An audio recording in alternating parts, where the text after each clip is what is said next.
Well, last week when we adjusted our growth forecast for Australia to reflect the stage 4 shutdown in Victoria, we said at the time that we'd never seen a more uncertain time for economic forecasting. But little did I know that this consumer sentiment result for today really did ram home that sentiment. If you recall, last week we predicted that the Victorian economy would contract by 9% in the September quarter, rebound by 6% in the December quarter. That meant that nationally the economy would go sideways in the September quarter, but rebound very strongly in the December quarter, up 2.8%. Over the year, we had been thinking the economy would contract by 4.2%. We now think 4.7%. But that's still not as aggressive as the central bank, Reserve Bank, thinking that growth will contract by 6% this year. But today I was really shaken by the news that the Westpac Consumer Sentiment Index had fallen by 9.5%. Of course, we talked about the April collapse, 17.7%, but that of course was in the face of a national shutdown and the huge shock that Australians received when they saw that news. However, today we've really only seen a stage 4 shutdown in Victoria, some scattered evidence of cases in New South Wales, and yet the index is now only 5% above those April lows.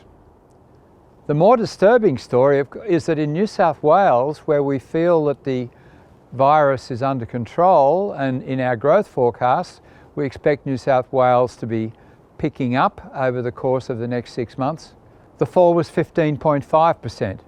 That compares with 8.2% in Victoria and 8.1% in Queensland.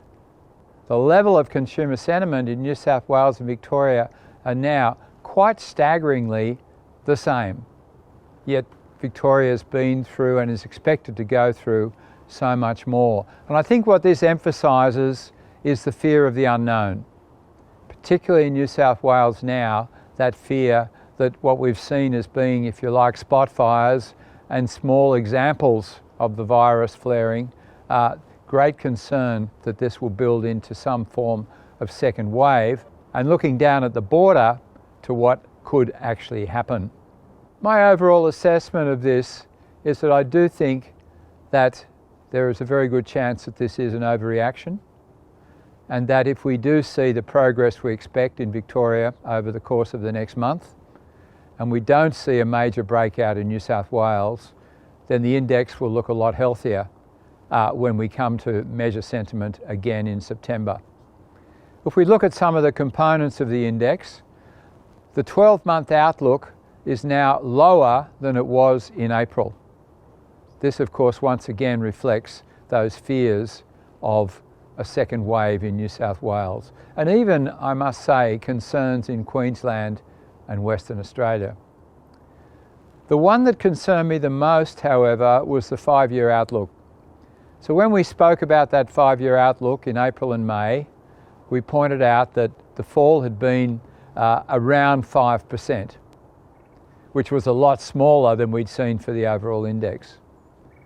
But this time we've seen an 18% fall in that index over the course of the last 2 months. And that's saying that people are no longer confident that these issues will be resolved quickly. My view then was that people felt that yes, we've got some pain to get through, but certainly in 2021 things will be improving significantly. Now they're fearing that these concerns will last a lot longer. And of course we are hearing about extended border closures, etc. So that does worry me that the 5-year outlook has deteriorated so quickly. We've also seen a 14% deterioration in how people feel about their job confidence. That's now at a cyclical high, and that's undoubtedly being driven by concerns around the scaling back of JobKeeper and official forecasts that the unemployment rate will reach 10% by the end of this year. Our forecast is more balanced on that. We feel with a job pickup in Victoria in the December quarter, and with JobKeeper extending to many more people than the 1.4 million that the government currently expects in the December quarter, that the unemployment rate will hold at around 8.5% by the end of this year. Next year, we're expecting growth in GDP of around 3%, whereas the Reserve Bank is expecting a stunning 5%. But I think some of the messages from this survey around the longer term outlook and concerns about ongoing constraints might temper that very bullish 5% forecast.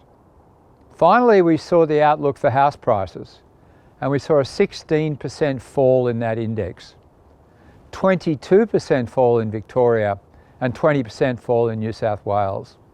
That index is now nearly 50% below its level of a year ago, and it is in deeply pessimistic territory, and we believe it is certainly consistent with our view that even though Sydney house prices have only fallen by 1.8% since the peak in April, Melbourne by 3.2%, there's substantial further falls ahead of us for house prices.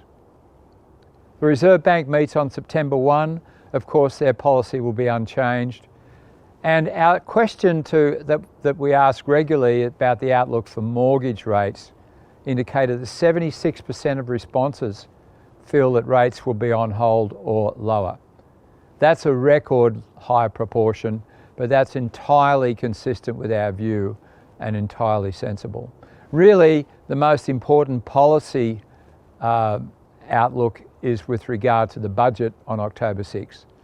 The government will be watching these confidence numbers very closely.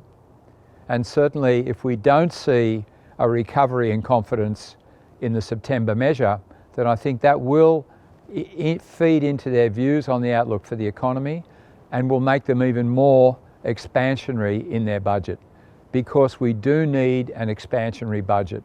We expect that over 2020, 2021, the budget deficit will get up to around 240 billion. Government's currently estimate is around 185 billion. That number we think will be substantially lifted with stimulus packages in the budget and with a larger cyclical deficit than the government's currently expecting. Thank you.